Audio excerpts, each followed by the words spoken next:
नमस्कार साथियों, गौरव ज्ञान धारा में आपका स्वागत है। और आज अपनी रिवीजन की ये 5वीं क्लास लेकर मैं आप लोगों के लिए आ गया हूं। और आज की क्लास में विशेषता ये रहने वाली है क्योंकि विद्यार्थियों की देखो यहां से ज्यादातर जो काम किए जाते हैं वो विद्यार्थियों की सलाह लेके किए जाते हैं। ये प्लेटफॉर्म एक तरीके से सिर्फ मेरा नहीं है, ये आप लोगों का प्लेटफॉर्म है। आप लोगों ने कहा कि विश्व के भी सर साथ में शामिल करें, वो कहीं प्रैक्टिस में नहीं आते। हालांकि आपने कहा, कईयों ने कहा कि विश्व और भारत वाली पहले करवा दो, कईयों ने कहा राजस्थान की चलने दो। दोनों का कॉम्बिनेशन लेकर आया हूं। राजस्थान के अंदर कृषि वाला टॉपिक का रिवीजन करना था और इसमें विश्व को शुरू करना ही था। तो आज महाद्वीप के कुछ प्रश्न लिए, 2-3 क्लासों तक महाद्वीप के प्रश्न लेंगे अपन, क्योंकि मेन मुख्य है महाद्वीप के अंदर से काफी सारे प्रश्न बनते हैं और बहुत सारे बनते हैं। सभी तो नहीं लिए जा सकते, लेकिन इन क्लासेस के पीछे आप जो खुद जो है कहीं ना कहीं रिवीजन करोगे तो वो कवर होगा। सिर्फ इन प्रश्नों के भरोसे तो नहीं रहा जा सकता, लेकिन ये एक आधार है कि इसको आधार बनाकर आपको पूरा टॉपिक कवर करना है। ये मतलब एक बेस है, आपको तैयारी का एक मौका मिल रहा है। समझ रहे हो? ठीक, चलो आगे बढ़ते हैं। ठीक है, आज वस्तुनिष्ठ प्रश्न तो है ही, साथ ही आप लोगों को पैटर्न तो पता ही है। तो सबसे पहला प्रश्न 5,000 रुपए के लिए आपकी स्क्रीन पर ये रहा। मोठ, ग्वार, बाजरा किस प्रकार की फसलें हैं? अब किस प्रकार की फसलें, अब आपको पता ही है कि कोई भी कृषि का वर्गीकरण देखा जाए तो उनको 3 तरह में बांटा गया है। अरे हाँ, अपने को थोड़ी सी पेन जो है, रबी, खरीफ और जायद। ठीक है, अब इनमें से बताना है आपको कि मोठ, ग्वार और बाजरा। अब ये ऐसे प्रश्न आ जाते हैं ना साथियों, ऐसे प्रश्नों में बहुत ज्यादा कंफ्यूजन होता है। अब चाहे कितना भी याद करो कंफ्यूजन होता ही है। इसलिए मैंने आपको जब डिस्क्रिप्टिव क्लास दी थी तब बहुत अच्छी शानदार आपको ट्रिक बताई थी। ठीक है ना? और वो थी, जैसे रबी की फसलें हैं तो रबजी अगर चाहे अरबी सूरज जो अधमरा इसे सर से पकड़ तारे पर फेंक दे। फिर उसको यदि निकालने जाओगे, रब जी अगर चाहे तो जी से जीरा, ठीक है, अ से अलसी, ठीक है, फिर रबजी अगर चाहे तो ग से गेहूं, फिर चना चाहे तो अरबी सूरज यानी कि अरबी, फिर सूरजमुखी, अरबी सूरज, जो, अधमरा, तो ये जो आ गया। फिर अधमरा है तो अफीम, धनिया, मटर, राई, अधमरा। देखो अधमरा, अधमरा, इसे सर से पकड़, इसे से इसब गोल, इसब गोल, इसे सर से पकड़ तारे पर फेंक दे। तो सर यानी कि सरसों और तारे पर यानी तारा मीरा, यानी कि इसमें से तो अब प्रश्न गलत होने से रहा। अब मैंने सिर्फ एक ट्रिक बोली है, इसमें मैं इतने फसलें एकदम परफेक्टली याद नहीं कर सकता। ठीक है ना? और यही कई सारे विद्यार्थियों की समस्या रहती है। तो यहां पे यह तरीका है कि अपन इसको बिल्कुल याद कर लें। यदि याद नहीं होता, आपको ट्रिक याद नहीं होती, कोई दिक्कत नहीं है। एक और बहुत बढ़िया आसान तरीका बताऊं, सबसे आसान तरीका, ट्रिक भी याद नहीं होती और आपको मतलब याद नहीं रहता है, सबसे आसान तरीका बताऊं, ये जैसे लिखा है वैसे याद करो। जीरा, अलसी, गेहूं, चना, कितना याद करोगे? आखिर में चाहिए कि कहीं ना कहीं मसाला चाहिए, वही चीज है। तो भाई जिन्हें आ समस्या, गुरुजी में तो ट्रिक याद कौन में, बट ट्रिक याद ही कौन आवे, ए वे, तो देखो बहाने हजार है, प्रयास करने वालों को याद हजार है। ठीक है ना? तो चलिए अब इसमें से बताओ कि ये फसलें कौन सी है। अब इसमें से ये मोठ, ग्वार, बाजरा मैंने ये बताई है रबी की फसलें। ठीक है, इसमें एक भी फसल इसमें से नहीं है। देखो इसमें न तो मोठ है, न ग्वार है, न बाजरा है, क्योंकि उसकी ट्रिक थी खरीफ चचा वार वार कहरा के गन्ना मंडी में मूंगफली खाकर सोए उठे, है ना? तो वहां पे वार वार यानी कि गवार जवार दोनों उधर आता है, सोए उठे यानी सोयाबीन, उड़द और मोठ वहां पे आता है। तो मोठ, गवार और बाजरा कैसी फसलें होगी? खरीफ चचा वाली, खरीफ चचा। ठीक है, तो ये खरीफ चचा वाली आ जाएगी। अच्छा, किसी को लेना है रबी की फसलों का, यदि क्लास नहीं देखी हो तो स्क्रीनशॉट ले लेना। और खरीफ की भी कृषि, राजस्थान की कृषि और जीजीडी आगे लिख के सर्च करना, डिस्क्रिप्टिव क्लास आएगी, उसके अंदर ये जैसे मैंने यहां बताया उससे भी अच्छे तरीके से वहां करवा रखा है, क्योंकि वो नोट्स मेकिंग पैटर्न पे चली थी। ले स्क्रीनशॉट। ठीक है, थारे स्क्रीन रहा मैं नहीं आऊं, क्यों मेरे ज्यादातर आजकल कमेंट्स, गुरुजी आप स्क्रीन के सामने खड़े रहते हो, अच्छी बात है, भलाई है आपकी कि आप हमें पीडीएफ देते हो, लेकिन स्क्रीन के तो साइड में हट जाएगा। अरे वो दिमाग है नहीं, वो मतलब हैंग हो जाए कि दिन इतना याद थोड़ी रहे कि आप स्क्रीन से हम मतलब पढ़ाना भी है, पूरी परफेक्शन के साथ में पढ़ाना है, कंटेंट भी दमदार होना चाहिए, मजा भी आना चाहिए, बोर भी नहीं होने चाहिए, और स्क्रीन के सामने खड़ा नहीं रहना है, ये भी याद रखना है। मतलब वास्तव में आपकी डिमांड है तो वास्तव में मतलब ऐसे बढ़ रही है जैसे सुरसा का मुंह खुलता है ना, वैसे बढ़ रही है। चलो नेक्स्ट प्रश्न, निम्न में से रबी की फसल का उदाहरण है, यही चीज। अब देखो रबी की फसल, अब यहाँ पे वही चीज, यदि वो पिछले वाली ट्रिक आपको ध्यान में रह गई तो रबी की फसल यहां से निकाल दोगे।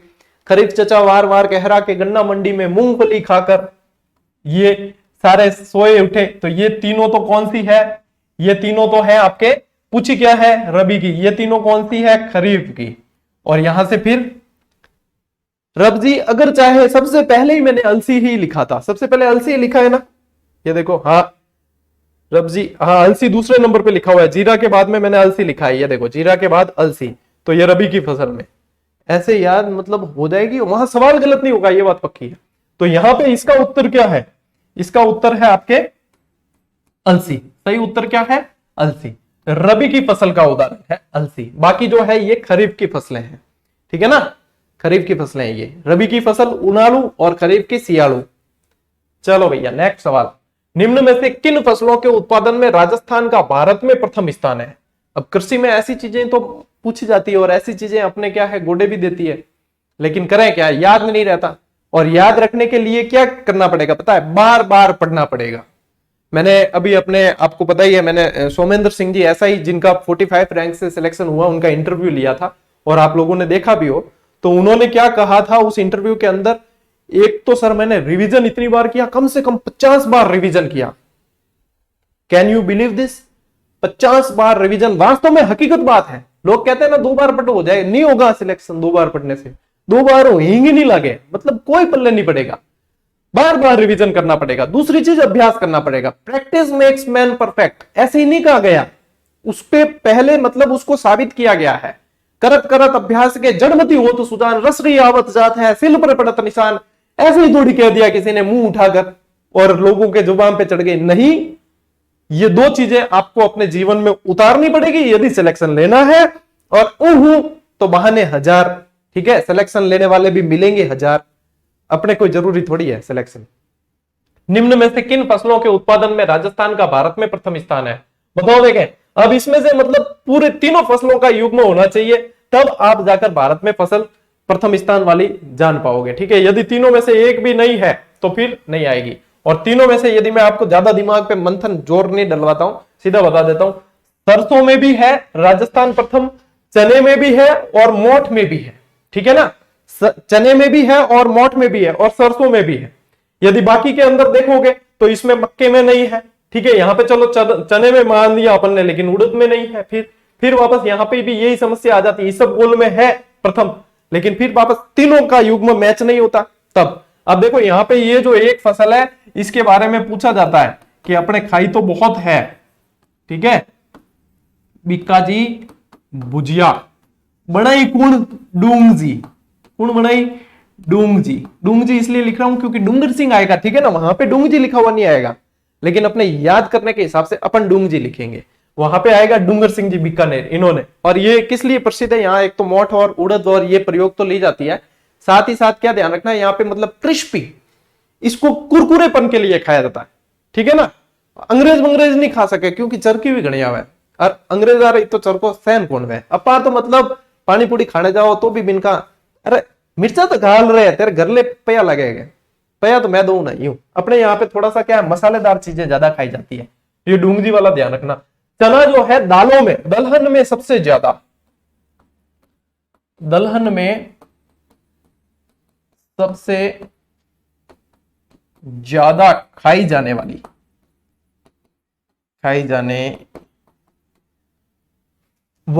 कैसे, बेसन किससे बनता है, चने से। अभी हमारे, अब जब मैं क्लास ले रहा हूं, कई जने कहेंगे सर आरबीएससी की क्लास नहीं आ रही आज, मैं जब क्लास ले रहा हूं बाहर आंधी तूफान का माहौल है और भारी बारिश की चेतावनी है, मैं सोच रहा हूं ये क्लास भी राजी खुशी रिकॉर्ड हो जाए तो बढ़िया है, ठीक है नहीं, क्योंकि आग पानी हवा के आगे अपने किसी की बस की बात नहीं है। और बारिश का मौसम होता है तब पकोड़े वगैरह ये ज्यादा बनते हैं। तो चना सबसे ज्यादा खाया जाने वाला कैसे, बेसन, बेसन कन्वर्ट होके फिर पकोड़े वकोड़े ये सब, ये सारी चीजें, ठीक है, मिर्ची वड़ा वगैरह। 60 लाख के मिर्ची वड़े बिक गए थे जोधपुर में अभी तूफान के चक्कर में। काजरी का पूरा नाम क्या है? Central agricultural zone research institute, central autozonal research institute, central arid zone research institute या central arid zonal research institute. ले भैया साइड में हट जाता हूं, ठीक है, पढ़ो आराम से। ऐसे प्रश्न क्या होते हैं, आपको आराम से पढ़ने होते हैं और उस पे एक एक शब्द को देखना होता है। यदि आपने कहीं छोटी सी भी चूक की एक भी शब्द में तो वो प्रश्न हो जाता है गलत, ठीक है। एक तो आपको ध्यान रखना है इसके अंदर दो संस्थान है, ठीक है, एक तो काजरी और एक आफरी। काजरी काजरी, आफरी आफरी, ठीक है, दोनों की दोनों कहां है? अभी मैंने जहां पे मिर्ची वड़ों की बात की जोधपुर के अंदर, दोनों ही सूखे से संबंधित कार्यक्रमों से रिलेटेड है, ठीक है। अब इसका उत्तर बताओ, इसका उत्तर बताओ। देखें भाई, उत्तर तो बताना पड़ेगा ना। देखो इसकी स्थापना जो है वो 1959 के अंदर हुई है और इसकी स्थापना जो है वो 1985 के अंदर हुई है, ठीक है, तो ये भी ध्यान रखना। अब बताओ इसका जो उत्तर है बिल्कुल central arid zone research institute. ये जोनल के चक्कर में मत पढ़ना, इसीलिए मैंने कहा एक एक शब्द को ध्यान से पढ़ना होगा, क्योंकि कई बार जो है वहां पे धपाक देते गोला भर जाता है, उसके बाद में गोला भर गया एक बार तो फिर अपने कोई काम नहीं आता है, ठीक है ना, वहां पे फिर गड़बड़ हो जाती है, तो इसको ध्यान रखेंगे, ठीक है। ले स्क्रीनशॉट ले लियो, चलो बढ़ो आगे। राजस्थान में वालरा कृषि एक प्रकार है, वालरा कृषि एक प्रकार है किसका? स्थानांतरित कृषि का, शुष्क कृषि का, आर्द्र एवं शुष्क कृषि का या पर्वतीय कृषि का। देखो तीन तरह की ध्यान में रखनी है यदि राजस्थान की बात हो रही है, वालरा, दजिया और चिमाता, चिमाता, ठीक है, ये तीन तरह की ध्यान में रखनी है। और तीनों ही तरह की जो कृषि है ना वो स्थानांतरित कृषि है। कैसी है? स्थानांतरित। स्थान का अंतरण यानी कि एक जगह आग जलाकर और फिर कृषि की जाती है उसकी राख में, फिर बाद में 2-3 साल में वो खराब हो जाती है, जमीन बिल्कुल अनुपजाऊ हो जाती है, उसके बाद में जगह परिवर्तन, ये है स्थानांतरित कृषि। तो ये वालरा जो है किसके लिए प्रयुक्त हुआ है? स्थानांतरित कृषि के लिए। स्थानांतरित यही कृषि यदि मैदानों को जलाकर की जाए, यही कृषि मैदानों को जलाकर की जाए तो उसे कहा जाएगा दजिया, ठीक है। जनजातियों द्वारा ज्यादा की जाती है, इसमें भी मतलब है ना भील, सहरिया, ग्रासिया ये जनजाति ज्यादा है, ठीक है। यही चीज यदि पहाड़ी क्षेत्रों में की जाए, पहाड़ी में, ठीक है, पहाड़ी क्षेत्रों में की जाए तो उसे कहा जाता है चिमाता, ठीक है ना। ये स्थानांतरित कृषि वैसे खूब है और असम और पूर्वी भारत में ज्यादा की जाती है, वहां पे कहा जाता है जूम, जूम कृषि कहा जाता है। वियतनाम में रे कह देते हैं, बहुत सारे अलग अलग नाम है इसके, ठीक है। स्थानांतरित कृषि से संबंधित हर देश में इसका नाम अलग होता है। क्यों अलग होता है? इसके पीछे कारण है कि ये की जाती है ज्यादातर आदिवासी बाहुल्य क्षेत्रों में, और आदिवासी बाहुल्य क्षेत्रों के अंदर उनकी मतलब स्थानीय भाषा के अनुसार नाम दे दिए जाते हैं। इसका मेन कारण यही है, नाम अलग अलग होने का, ठीक है। चलिए भारत की कुछ मैं स्थानांतरित कृषि आपको बता देता हूं। ये देखो उत्तरी पूर्वी भारत के अंदर कहा जाता है जूम, यानी कि जूम को आप कह सकते हो कि असम में कहा जाता है, वैसे मुख्यतया आप असम का कह सकते हो। वेवर या दहियार कहा जाता है बुंदेलखंड क्षेत्र मध्य प्रदेश के अंदर, और ये जितने क्षेत्र देखोगे सारे के सारे मतलब आदिवासी बाहुल्य क्षेत्र है। दीपा कहा जाता है बस्तर, बस्तर को यहां पे आप कर देना छत्तीसगढ़, ठीक है ना, छत्तीसगढ़। जरा या एर का दक्षिणी राज्य के अंदर, दक्षिणी भारत के अंदर। बत्रा जो है दक्षिण पूर्वी राजस्थान के अंदर। अच्छा ये जो है मैंने खुद ने भी ये देखो शामिल तो मैंने किया है, लेकिन मेरे खुद के लिए भी ये थोड़ा सा नया शब्द है। हकीकत देखो जो ईमानदारी से है वो चीज कहेंगे। पोडू ये आंध्र प्रदेश के अंदर। कुमारी ये केरल और पश्चिमी घाट के पहाड़ी क्षेत्रों में। कमन विंगा और धावी ये उड़ीसा के अंदर कहा जाता है, और ये भी कम पढ़ने में आते हैं शब्द, ठीक है ना। तो वैसे तो आपके तो विश्व और वो भी तो है, तो आपके ये सारी चीजें भी काम आएगी, लेकिन इसमें से सबसे ज्यादा जो है अपने वालरा, चिमाता और दजिया राजस्थान से संबंधित में तो ये तीन ध्यान में रखनी है, ठीक है। चलो नेक्स्ट, राजस्थान में कपास का सर्वाधिक उत्पादन कहां होता है? राजस्थान में कपास का, कपास मारवाड़ी लोग के कपासियों, ठीक है, इसका भी नाम बिगाड़ देते। बोलो, लोगों का तो नाम बिगाड़ते बिगाड़ते हैं, फसलों का ही बिगाड़ा, कपासियों, हम कपासियों। और इसको बढ़िया भी कहा जाता है, ठीक है, इसको बढ़िया भी कह देते हैं, इसको सफेद सोना भी कहा जाता है, सफेद सोना, व्हाइट गोल्ड, सफेद सोना भी कहा जाता है। यदि इसकी नस्लों में, प्रमुख नस्लों की बात करें कपास के अंदर, तो देखो बीकानेरी, बीकानेरी, नरमा, ये सवाल बने हुए हैं, नरमा, अगेती, अगेती, मालवी, भेड़िया बकरी का नहीं, कपास का भी है, ठीक है ना, मालवी आदि, ये इसकी नस्लें हैं। मतलब ये जो है ना, इसकी किस्में हैं, नस्लें तो क्या, नस्लें तो जानवरों के लिए कहा जाएगा, ये इसकी किस्में हैं, जो प्रश्न कई बार बना है। अब यहां पे आपको कंफ्यूजन दो जगह हो सकता है, गंगा गंगा दो जगह है, ठीक है, तो आपको जो याद रखना है वो है गंगानगर, गंगानगर में ज्यादा होती है। वैसे यदि इसमें देखे जाए, इसमें देखो साधारण कपास भी होती है और अमेरिकन कपास भी होती है, गंगानगर में भी होती है, और बांसवाड़ा वाला जो क्षेत्र है वहां पे भी ज्यादा होती है। गंगानगर, हनुमानगढ़ तो है ही, गंगानगर, चित्तौड़गढ़, बांसवाड़ा, ये क्षेत्र कपास उत्पादन के लिए मुख्य तौर पे जाने जाते हैं, ठीक है, कपासियों। चलो नेक्स्ट, सरकार ने राजस्थान जागीर उन्मूलन किस वर्ष पारित किया? बिल्कुल एक बार बना हुआ प्रश्न है, इसलिए शामिल किया इसको, ठीक है, कि क्या पता बाय द वे वापस बन जाए तो अपने स्क्रीनशॉट लेने में थोड़ा सा ठीक रहेगा। इस पे मैं ज्यादा आपका समय नहीं लगाऊंगा, मैं सीधा ही बता देता हूं कि पहली बार किस समय किया है, तो आप सीधे चले जाना कि आजादी के बाद पहला कौन सा सन दे रखा है, 1952 के अंदर, जागीर उन्मूलन से संबंधित है, ठीक है, कि जागीरें नहीं रहेगी, तो आजादी के बाद ही ऐसा किया होगा, 1952, ठीक है। नेक्स्ट, निम्न में से कौन सा जिला गन्ना उत्पादन में सबसे अग्रणी है? गन्ना उत्पादन के अंदर देखो, गन्ना क्या काम आएगा, गन्ने का मुख्य उत्पादन किया जाता है चीनी उद्योग के लिए, ठीक है, चीनी उद्योग, तो गन्ना उत्पादन जहां अधिक होगा वहीं पे चीनी मिलें अधिक होगी। इसको बारिश भी ज्यादा चाहिए, इसको 100 से 200 सेंटीमीटर तक बारिश चाहिए गन्ने को, ठीक है। मारवाड़ी में क्या है, लड़ी, सिर्फ जूस पीने के काम नहीं आता है, गन्ना मुख्य तौर पे चीनी उत्पादन के लिए। यदि देखा जाए कि विश्व में प्रथम कौन है गन्ना उत्पादन में, विश्व में प्रथम कौन है, तो भारत, भारत में प्रथम कौन है, तो यूपी। और अपने यहां पे तो ये तो पूछा ही है, इसमें से तो सवाल पूछा ही है, ठीक है, तो चलो मैं उत्तर ही बता देता हूं आपको। इसमें प्रथम है गंगानगर, ठीक है, इसमें कौन प्रथम है, श्री गंगानगर, गंगानगर, गंगानगर, बूंदी, ठीक है, चित्तौड़, ये क्षेत्र प्रमुख गन्ना उत्पादक क्षेत्र है, ठीक है। यदि अपन बात कर रहे हैं चीनी मिल की, चीनी, चीनी मिल, तो प्रथम चीनी मिल भी जो है ना वो भोपाल सागर, कहां, भोपालगढ़ नहीं, भोपाल सागर, भोपाल सागर कपासन कहां आया हुआ है, चित्तौड़ के अंदर। कब स्थापित, 1932, 1932। यदि पूछे कि पहली सहकारी, सहकारी ये पूछा जाता है, 1965 के अंदर है, और कहां पहली सहकारी, आपके केशोराय पाटन बूंदी, केशोराय पाटन बूंदी के अंदर, ठीक है। ये तो याद रख लो तो भी रिवीजन, मतलब एक तरह पूरा मतलब रिवाइज हो जाया करे। चीनी और चुकंदर दो जो है वो, अरे चीनी क्या रहे, गन्ना और चुकंदर दो चीजें जो है वो चीनी बनाने में काम आती है, ठीक है। दिमाग देखो आप लोगों के पीछे, हमारा भी हो जाता है ऐसा। एशिया का पहला ऑलिव ग्रीन टी हेतु संयंत्र का संबंध किस जिले से? इसका जो उत्तर बताएगा ना उसको मानूंगा मैं।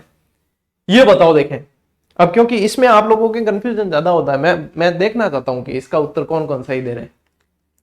देखो मैं पानी पी लू जीते, ठीक है।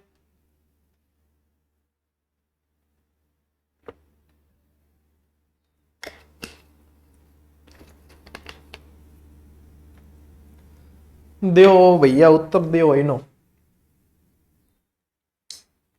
मैं जानता हूं इसके ज्यादातर के उत्तर क्या आने वाले हैं। जैतून, ऑलिव यानी जैतून, हिंदी ट्रांसलेट और कर दूं।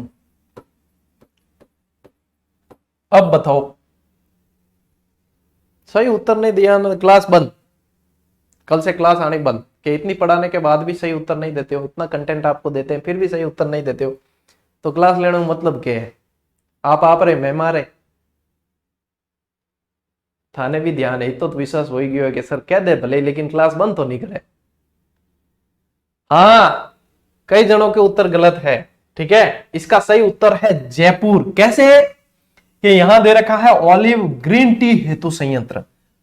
क्यों कंफ्यूज होते हैं? क्योंकि आपका ध्यान जाता है कहां? जैतून रिफाइनरी पर। ये जैतून रिफाइनरी जो है ना, ये आपके लूणकरण सर में, ये कहां? लूणकरण सर, बीकानेर। ठीक है, इसलिए ज्यादातर का बीकानेर पे जाता है संदेह। जबकि ये जो है ना ऑलिव ग्रीन टी हेतु, ये है बस्ती जयपुर। कहां? बस्ती के अंदर, बस्ती जयपुर के अंदर। अब भाई आई बात समझ में कि ये क्यों इंपॉर्टेंट प्रश्न है और ऐसे प्रश्न हमारे क्यों गलत होते हैं? क्योंकि हम जो है राम और श्याम दोनों को एक ही मानते हैं, सीता और गीता दोनों एक ही नहीं है, थोड़ी सी शक्ल मिलती है, बाकी अलग है। ठीक है, चलो नेक्स्ट। केंद्रीय शुष्क बागवानी संस्थान कहां है? ये ऐसा प्रश्न है कि एग्जामिनर का फेवरेट है, बहुत ज्यादा हॉट फेवरेट। ठीक है, बहुत ज्यादा। पिछले एग्जाम में मुझे देखते देखते लगभग मैं क्लासें दे रहा हूं ना, जब से चैनल बना तब से कोई 3-4 एग्जाम में पूछ लिया, यानी कि बहुत ज्यादा महत्वपूर्ण है। ठीक है, बताओ देखें, केंद्रीय शुष्क बागवानी संस्थान कहां है? उदयपुर, जोधपुर, श्री गंगानगर या बीकानेर? शाबाश, कहां है? बीकानेर के अंदर। बीकानेर में भी यदि पूछे कि कहां, तो बिछवाल। कहां? बिछवाल के अंदर। बिछवाल एक और चीज के लिए भी जाना जाता है, यह जाना जाता है डेजर्ट जू के लिए। किसके लिए? डेजर्ट जू के लिए। तो यह ध्यान रखना, यह बहुत इंपॉर्टेंट प्रश्न है। केंद्रीय शुष्क बागवानी संस्थान कहां है? बिछवाल, बीकानेर के अंदर। ठीक है, चलो नेक्स्ट। सही कथन का चुनाव करें, अभी पता चलेगा कि कितना पढ़ते हो। कथन ए, राजस्थान में खरीफ तिलहनों में मूंगफली, तिल, सोयाबीन तथा अरंडी शामिल है। ठीक है, खरीफ के अंदर। कथन बी, राजस्थान में रबी, इस पे ध्यान देना, तिलहनों में राय, ये राय की जगह राई करना। ठीक है, राई, सरसों, तारामीरा तथा अलसी शामिल है। यदि किसी ने पहले प्रश्न पे भी ढंग से ध्यान दे दिया तो उसके ये सही होगा। अब पूरी पूरी मानसिक संक्रिया इसके अंदर। कथन ए तथा कथन बी दोनों सही है, कथन ए और बी दोनों गलत है। कथन ए सही है, कथन बी गलत है, कथन बी सही है, कथन ए गलत है। ये खोपड़ा खराब करने वाले प्रश्न होते हैं। पहले यहां फोकस करो, फिर यहां करो, जितने में ये भूल जाते हैं, ये करो जितने भी ये भूल जाते हैं। इसीलिए ये जो है पूरी तरीके से आपकी बुद्धि लब्धि का टेस्ट करता है। बताओ, इसका सही उत्तर है ए, दोनों ही सही है। यदि आप देखोगे तो खरीफ के अंदर की फसलें यही है और रबी के अंदर की फसलें यही है। पहला प्रश्न वापस देख लेना भले, उसके अंदर रबी वाली जो ट्रिक है उससे आपके ये सही हो जाएगा। क्यों रे? मक्का कौन सी फसल है? खरीफ की है। मक्का की फसल को पकने में कितने दिन का समय लगता है? बताइए। एक और सवाल मक्के से संबंधित ही। मक्के की पत्तियों का चारा क्या कहलाता है? बताओ।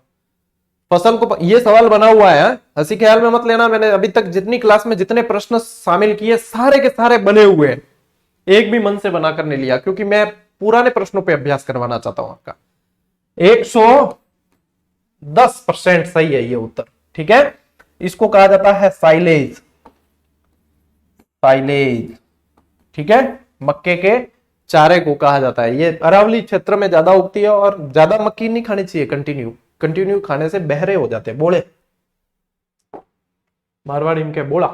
अच्छा, वेरी गुड। आगे भैया आपके विश्व भूगोल के सवाल। विश्व भूगोल, सबसे पहला ही दंदनाता सवाल है, क्षेत्रफल के अनुसार महाद्वीपों का सही आरोही क्रम बताइए। आरोही और अवरोही दो चीजें बहुत क्लियर हो जानी चाहिए। अवरोही और आरोही, ये दो चीजें बहुत क्लियर होनी चाहिए। कैसे क्लियर करोगे? एक तो है बड़े से छोटा और एक क्रम होता है छोटे से बड़ा, जिसके अंदर यहां दो शब्द लिखे हैं, जिसके अंदर ज्यादा अक्षर है, यानी जो बड़ा है वो बड़े से छोटे की तरफ चलेगा, जो छोटा है वो छोटे से बड़े की तरफ। बस साधारण सी चीज है, साधारण सी ट्रिक है, और ये प्रश्न कभी गलत नहीं हो रहा। यानी अवरोही क्या है? बड़े से छोटा। आरोही क्या है? छोटे से बड़ा। अब यहां पे बताओ, देखें इसका उत्तर क्या है। क्षेत्रफल के अनुसार महाद्वीपों का अंटार्कटिका, यूरोप, उत्तरी अमेरिका, दक्षिण अमेरिका, यूरोप, अंटार्कटिका, दक्षिण अमेरिका, उत्तरी अमेरिका, यूरोप, दक्षिण अमेरिका, उत्तरी अमेरिका, अंटार्कटिका, दक्षिण अमेरिका, यूरोप, अंटार्कटिका, उत्तरी अमेरिका। बताओ, देखें फटाफट, मैं पढ़ तो लिया, हम थे उत्तर बताओ, बताओ बताओ बताओ, फटाफट करो मानसिक संक्रिया।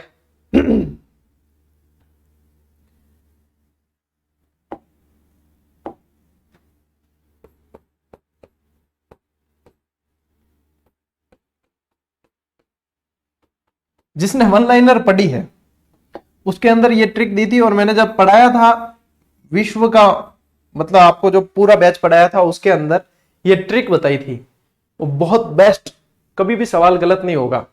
वैसे आपको कुछ चीजें ध्यान रखनी होगी, जैसे सबसे बड़ा महाद्वीप अपना एशिया है, ठीक है, सबसे छोटा ऑस्ट्रेलिया है, ये तो ध्यान रखना ही पड़ेगा। आगे पीछे का ध्यान रख लो, बीच के सारे आ जाएंगे। अब यहां पे देखो, इससे क्या आ गया? एशिया, ठीक है, इससे आ गया आपके अफ्रीका। अब ये चीजें क्या है? ये कॉमन याद रह जाती है, एशिया के बाद अफ्रीका है, ये क्या है? ये आपको याद अच्छे से रह जाती है। इस यू से लेना आपको उत्तरी अमेरिका, उत्तरी अमेरिका, ठीक है। इस डी से लेना है दक्षिणी अमेरिका, दक्षिणी अमेरिका। अब आ जाएगा आपके अंटार्कटिका, अंटार्कटिका, ठीक है। फिर पेन चेंज कर दूं क्या? फिर बचा ये यू, तो यू से आएगा, वैसे तो आप कोई कह सकता है सर ई से स्पेलिंग स्टार्ट होती है, अपार विद्वान नहीं बनो, ठीक है, अपार सिर्फ याद करना है। इससे आ जाएगा यूरोप, यू से यूरोप, और फिर बचा पीछे आपके सिर्फ एक ये ऑस्ट्रेलिया, ऑस्ट्रेलिया। अपने प्रश्न वहां सही होना चाहिए, ठीक है ना। अब ये आ गया इसका क्रम। अब देखो, अब आपको क्या पूछा है? अब ये जो क्रम है ना, ये मैंने जो क्रम लिखा है ये है अवरोही, ये क्या है? अवरोही क्रम है, बड़े से छोटा। आपको क्या पूछा है? आरोही क्रम, यानी कि छोटे से बड़े की तरफ चलना है, तो उल्टा कर लो, ये हो गया आरोही क्रम। अब उल्टे में चलोगे तो सबसे पहले, यदि इन ऑप्शन के अनुसार देखें तो सबसे पहले आना चाहिए ऑस्ट्रेलिया। ऑस्ट्रेलिया किसी ऑप्शन में ही नहीं है, मारो गोली। दूसरा ऑप्शन क्या दे रखा है छोटे के अंदर? यूरोप, तो यूरोप आना चाहिए। फिर अपने सामने आ जाते हैं ये दो ऑप्शन निकल के, ठीक है, कि या तो ये ऑप्शन सही होगा या ये ऑप्शन सही होगा। फिर आओ तीसरे नंबर पे, तीसरे नंबर पे क्या था अपना? अंटार्कटिका, तो यूरोप के बाद में अंटार्कटिका कहां है? ये रहा। फिर आओ इसके बाद में अंटार्कटिका के बाद में दक्षिण अमेरिका, तो क्या इसके बाद दक्षिण अमेरिका है। इसके बाद उत्तरी अमेरिका है, तो उत्तर बिल्कुल सही है। बताओ, ऐसे प्रश्न वहां कंफ्यूज करते हैं। और क्या करना है? आउट द वे करनो कहीं है, आउट द वे, बिल्कुल आसान, आउट द वे। अब इससे आसान क्या होगा? और ये बिल्कुल ही आसान, कोई याद करने की आवश्यकता है? आउट द वे कोई याद करने की चीज है? आप यूं याद हो जाए कि गुरुजी क्या पढ़ाए हो, क्या बताया, कि आउट द वे क्या बताया, ये ऐसे कैसे गुरुजी के आउट द वे याद कर दिया करो, याद हो जाए, ठीक है। चलो नेक्स्ट सवाल, निम्न में से किस महाद्वीप को विषमताओं का महाद्वीप कहा जाता है? ठीक है, बताओ अपन किस महाद्वीप में रहते हैं? अपन रहते हैं राजस्थान में।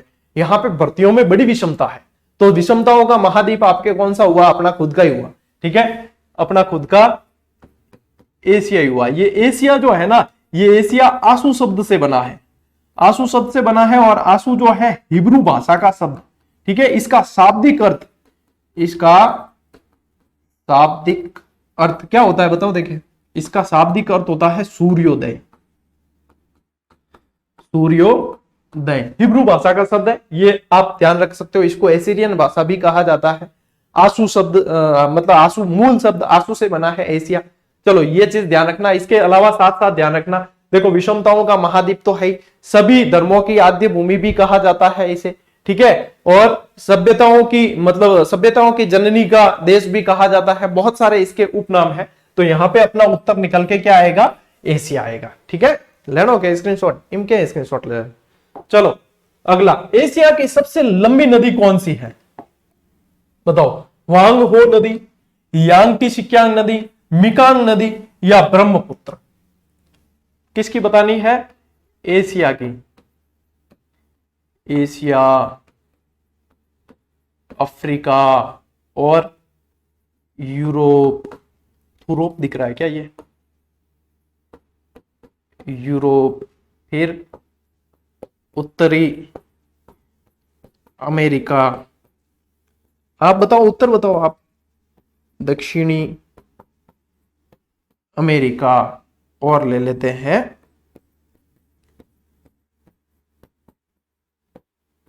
ऑस्ट्रेलिया।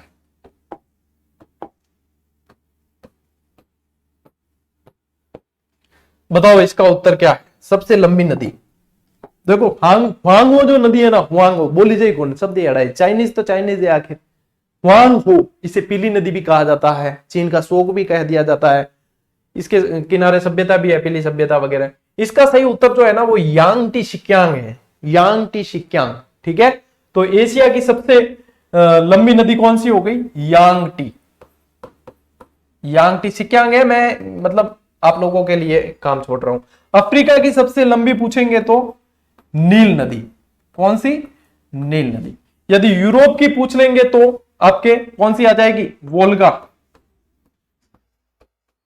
वोल्गा ही आएगी ना। उत्तरी अमेरिका की पूछेंगे तो आएगी मिशोरी, मिशोरी। मिसिसिपी, मिसोरी कहा जाता है, मिसिसिपी इसकी सहायक नदी है, ये आएगी मिसोरी। यहां दक्षिण अमेरिका की पूछेंगे तो अमेजन, जो सबसे चौड़ी भी है, विश्व की सबसे चौड़ी नदी भी अमेजन है। अमेजन वर्षा वन भी पाए जाते हैं यहां, जिसको पृथ्वी के फेफड़े कहा जाता है। ठीक है, ऑस्ट्रेलिया की पूछेंगे तो मर्रे, मर्रे डार्लिंग, डार्लिंग इसकी सहायक नदी है। ऐसा भी कोई नाम रखी जाए, जब मैं पढ़ता, मैं छोटी कक्षा में गुरुजी पढ़ाता, मैं किताब में मातो गाल हंसता, क्या मरे डार्लिंग, बस पार्टनर कहते तेरी मरे। ऐसे ऐसे तो काम किए हुए, लियो स्क्रीनशॉट।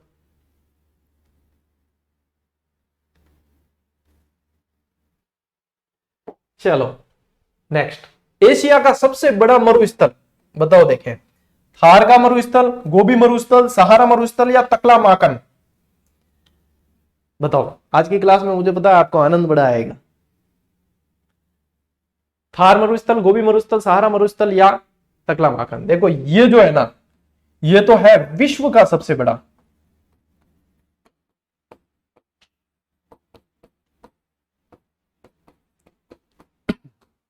ठीक, अपने यहां पे जो उत्तर निकल के आएगा वो है गोबी मरुस्थल। ये कैसा है, इसकी प्रकृति कैसी है पता है, ये ठंडा है, ये चीन और मंगोलिया दोनों के अंदर फैला हुआ है, चीन और मंगोलिया। ये जो शब्द है गोबी मरुस्थल, इसका जो शब्द लिया गया वो मंगोलियन भाषा से ही लिया गया है। ठीक है ना, 1600 किलोमीटर स्क्वायर के अंदर फैला हुआ है, और सबसे ठंडा मरुस्थल भी कहा जाता है इसे, मतलब शीत मरुस्थल है ये। ठीक है, चलो नेक्स्ट, थार वाला तो अपने यहां है ही, अपने Bharat Pakistan.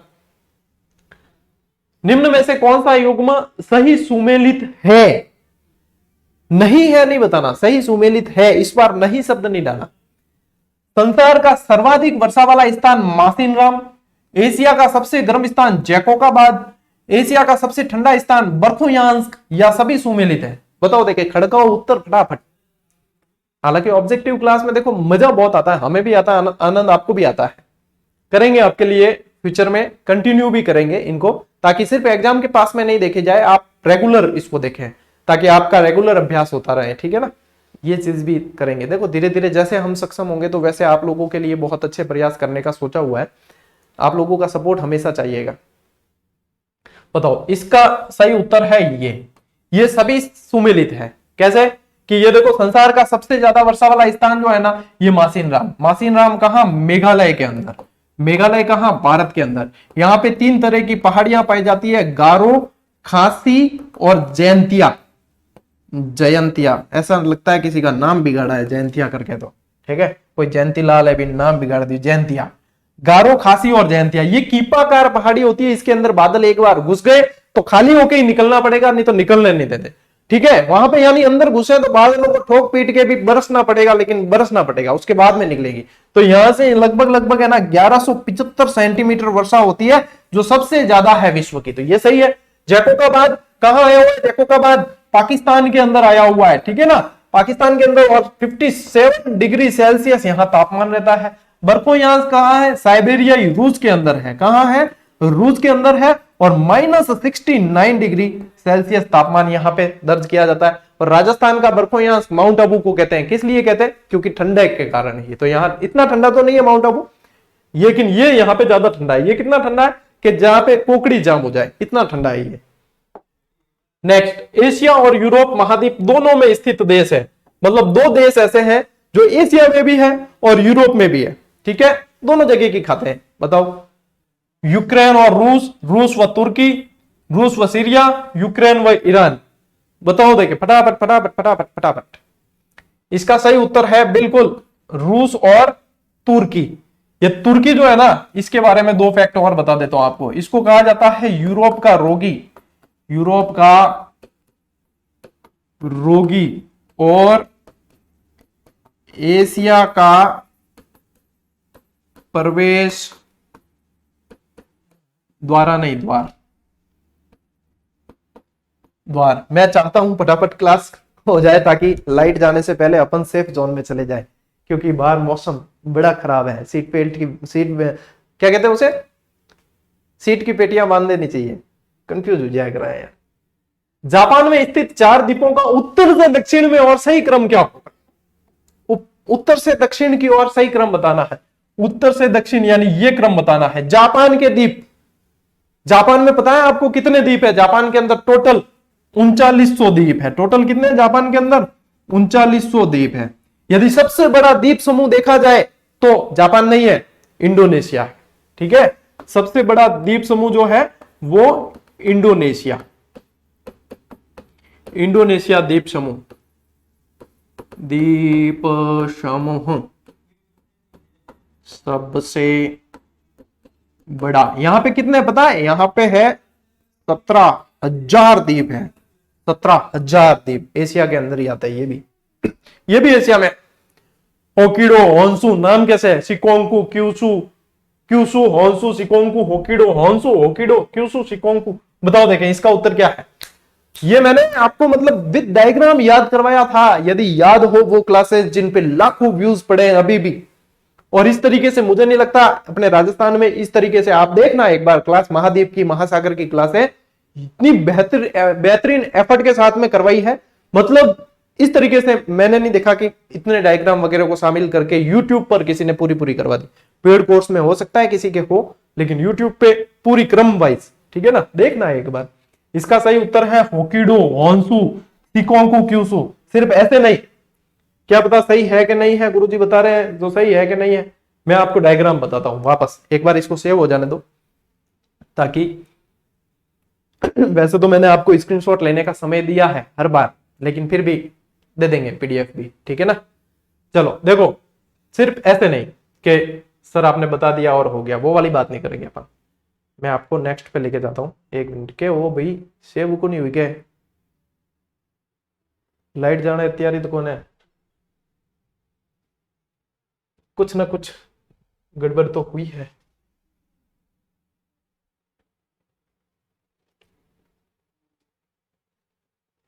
No response from panel. आ गया भाई, रेस्पॉन्स आया है। हाँ, ये डायग्राम देखो, ठीक है ना। जापान वगैरह आप कह रहे हो ना, अच्छा रेस्पॉन्स आया। शक्तिमान जी चले गए, शक्तिमान जी प्रकट होइए। हाँ, शक्तिमान जी आ गए।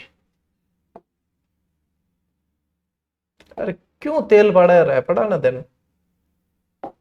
हाँ, ये नक्शा देखो, इस नक्शे के अनुसार आपके प्रश्न कभी गलत नहीं होगा। क्या पूछा? उत्तर से दक्षिण में क्रम पूछा है। ये जापान के मुख्य 4 मुख्य जो है ना द्वीप, ये काम के हैं। ये आ गया आपके होकिडो, ठीक है, ये होकिडो, ये है होन्सु, ठीक है। फिर इसके बाद में देखो, ये यहां पे लिखा हुआ है, इसका नाम कहां गया रे, लिखा हुआ ये रहा शिकोंकू, ठीक है ना, शिकोंकू आ गया। और उसके बाद में ये क्यूसू, ये क्यूसू, होकिडो, होन्सू, सिकोंकू, क्यूसू, ये इसका क्रम है। उत्तर से दक्षिण में पूछा है, उत्तर से दक्षिण में, बस इस तरीके से याद रखना है आपको। अब ये देख लिया तो आपके आगे या तो गलत नहीं करके आओगे। नेक्स्ट प्रश्न, निम्न में से कौन एशिया व यूरोप के मध्य सीमा बनाता है? एशिया और यूरोप के मध्य, क्या यूराल पर्वत बनाता है, क्या काकेशस पर्वत, कैस्पियन सागर, या ये सभी? बताओ, देखे फटाफट उत्तर जल्दी जल्दी आने चाहिए। हाँ बताइए बताइए बताइए बताइए। इसका उत्तर है ये सभी। कैसे साबित करो सर? बिल्कुल करते हैं। देखो, विश्व का भूगोल है, ये चीजें ये मैप पे ज्यादा पढ़नी चाहिए, इनसे क्लियर होती है चीजें। अब ये रहा अपना एशिया इस तरफ, ठीक है, एशिया इस तरफ, ये यूरोप इस तरफ। अब इसके अंदर ये देखो, ये बीच में आ गया यूराल पर्वत, यहाँ पे काकेशस पर्वत भी आता है, ठीक है ना, काकेशस पर्वत भी है बीच में, काकेशस भी आता है, ये कैस्पियन सागर आ गई, और यहाँ पे ये ब्लैक सी। तो ये चारों चीजों में से कोई भी पूछे तो ये इनको बांटने का काम करते हैं, ठीक है, यानी कि ये एशिया और यूरोप के मध्य यदि पूछा जाए तो ये इनको बांटने का काम करते हैं। कैस्पियन सागर सबसे खारी, मतलब सबसे बड़ी खारी झील है, ठीक है ना। नेक्स्ट, एशिया महाद्वीप का सबसे शुष्क स्थल कौन सा है? सबसे शुष्क स्थल एशिया का पूछा है, ठीक है, पूरे विश्व का नहीं पूछा, एशिया का पूछा है। अदन, यमन, मालदीव, मासिनराम, जैकोबाबाद। देखो मैं आपको एक बढ़िया तरीका बताऊं कुछ प्रश्न सही करने के। कुछ प्रश्नों में कुछ विशेषता दे रखी होती है ऑप्शन के अंदर, जैसे कि यहाँ पे मालदीव, मासिनराम, जैकोबाबाद बिल्कुल साधारण तरीके से दिए, लेकिन इस अदन को यमन के साथ में बताया यहाँ कि ये अदन जो है वो यमन देश के अंदर है, तो यानी कि इसके अंदर कोई विशेषता है, तो इसका उत्तर भी यही है, अदन यमन ही है। अब अदन यमन कहाँ है? ये देखो, ये नक्शा देखो, यहाँ पे आपको बिल्कुल अच्छे से समझ में आ जाएगा। सबसे पहले तो यहाँ पे आओ कि इसमें यमन देश कहाँ है, ये रहा यमन देश। कहाँ है? सऊदी अरेबिया के नीचे है, यहाँ पास में ओमान है, यहाँ ऊपर देखोगे तो कतर, यूएई, यहाँ पे सूडान पास में, इस तरफ तो ये तो चलो इस तरफ चला गया, अफ्रीका क्योंकि पास में ही लगता है। ये टर्की, यूरोप का रोगी जिसे कहा जाता है, इसके ऊपर एक ब्लैक सी है, इसके पास में ये कैस्पियन सागर है, यहाँ पे अफगानिस्तान, ईरान, कुवैत वगैरह ये सब। तो यहाँ पे है यमन, और यमन के अंदर ये देखो, यहाँ पे देख लोगे आप, ये रहा अदन, ठीक है, ये यमन देश है, इसी को यहाँ पे देखो, ये रहा अदन।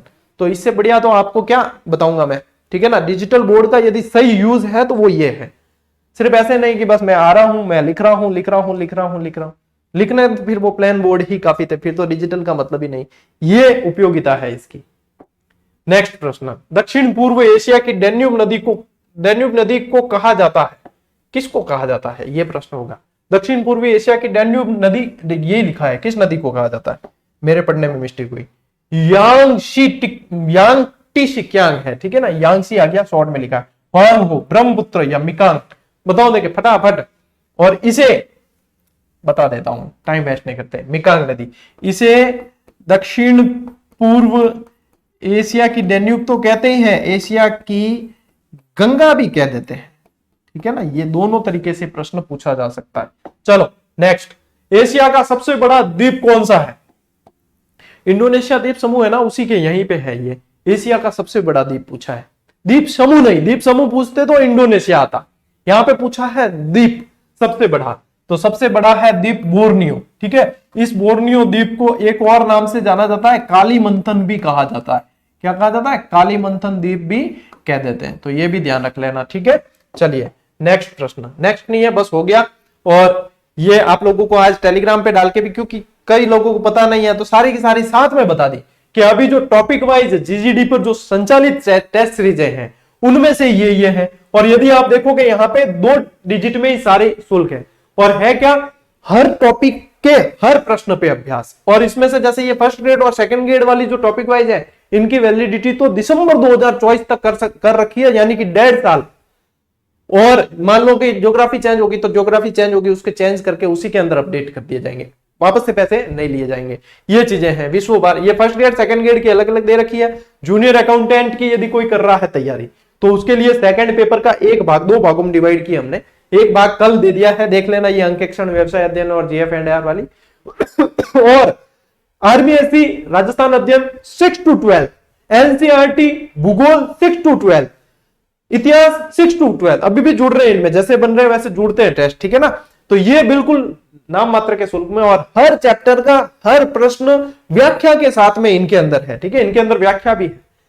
साइकोलॉजी दे रखी है पूरी टॉपिक वाइज हर एग्जाम में काम के लिए। जनरल इंग्लिश दे दी हर एग्जाम में काम के लिए, जो उपयोग में आती है उसे, क्योंकि ये टॉपिक वाइज कैसी है, एक चैप्टर पढ़ा है उसी के हर प्रश्न पे फिर अभ्यास करें कि कहां कमी रह गई। ये वो वाली है, ये वो शेड्यूल वाली नहीं है कि आपको 3-4 टॉपिक का एक टेस्ट बना के शेड्यूल वाइज दिया कि भाई इसको याद करो, इसका टेस्ट देना है, ये नहीं है। और हर टॉपिक को बार बार अभ्यास कर सकते हो, बार बार कर सकते हो। हर बार खोलोगे तो प्रश्न और ऑप्शन का क्रम चेंज मिलेगा कि उससे आपको नयापन बना रहे, आपको बिल्कुल वो नहीं कि नहीं तो फिर वो रटा हुआ हो जाता है कि यहाँ पे इसका उत्तर ये होगा ये होगा, ऐसे नहीं, हर बार चेंज मिलेगा तो पूरी संक्रिया वापस होगी। इस एफर्ट के साथ में ये चीज दे रखी है आपको, यहां जीडी प्लेटफॉर्म पे उपलब्ध करवाई है। जितना लाभ उठा सकते हो उठा लो, क्योंकि जब इनकी कैपेसिटी किसी की भी फुल होती गई, सोल्ड आउट का टैग ऊपर लग जाएगा, उसके बाद में आप इसे ज्वाइन नहीं कर पाओगे। जिन्होंने ज्वाइन कर रखी होगी वो प्रैक्टिस करते रहेंगे, जिन्होंने नहीं की वो प्रैक्टिस नहीं कर पाएंगे। अभी भी जीडी पर काफी सारी ऐसी टेस्ट सीरीजें भी हैं जिन पर सोल्ड आउट का टैग लगा हुआ है, उन्हें ज्वाइन नहीं की जा सकती। ठीक है, तो अपने यहाँ पे यही है, सीमित है लेकिन बेहतर है। ठीक है, चलिए बाकी आपको पता ही है, टेलीग्राम से जुड़ जाना, बाकी सारी सूचनाएं आपको वहां दे दी जाएगी। और बारिश का मौसम आ रहा है, थोड़ी सी सेफ रहें और अच्छे तरीके से नियमित अध्ययन करते रहें। नियमित अध्ययन ही आपको सिलेक्शन तक लेके जाएगा, ये बिल्कुल सत्य है। मिलते हैं अगले वीडियो में, अगली क्लास में, तब तक के लिए राम राम, जय हिंद।